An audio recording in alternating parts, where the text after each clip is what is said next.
In 2004, I was a pretty fresh forecaster still, and so just the excitement of all that was involved in being in a really big hurricane event was new and fresh to me, and so that was learning in the moment and seeing how impactful everything is to everyone and how necessary it is to be as accurate as you can be.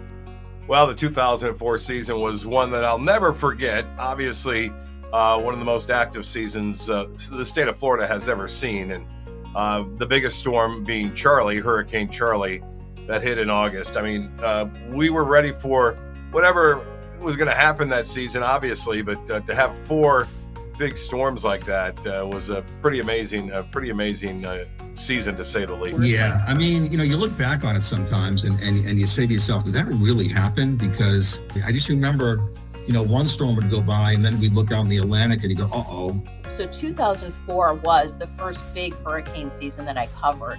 And I remember driving into work the morning of Hurricane Charlie and looking around my house and my family and thinking, it is possible that nothing here is the same when I try to get back home after this.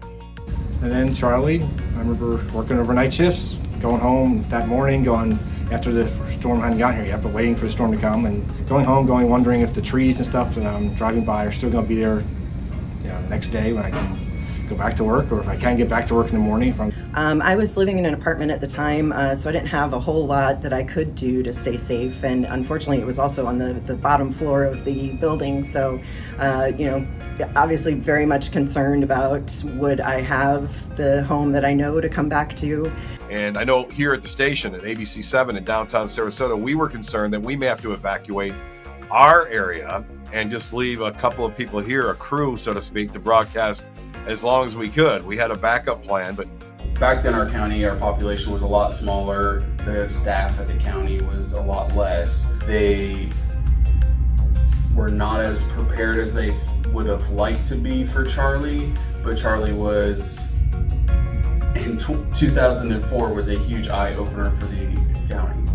I was on the air when Charlie made landfall, and it was so disheartening because I knew the next morning, once the sun came up, we were really going to get an idea of what type of destruction there was, not only in Southwest Florida, but in Polk County to Orlando, where it was just went right through. And I came in, and anchor now, Rick Elmhorst, was a reporter in Polk County.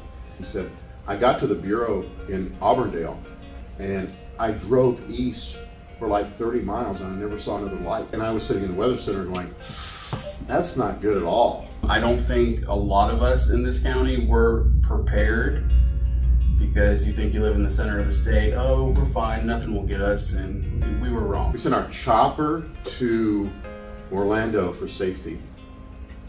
Turned out to be a questionable decision. Flying back, and they get over eastern Polk County, and I see mobile home smashed, barn smashed, trees down, and it's like for 7-mile path. I learned that lesson that, inland areas are going to be impacted by these tropicals. It's just not a coastal event.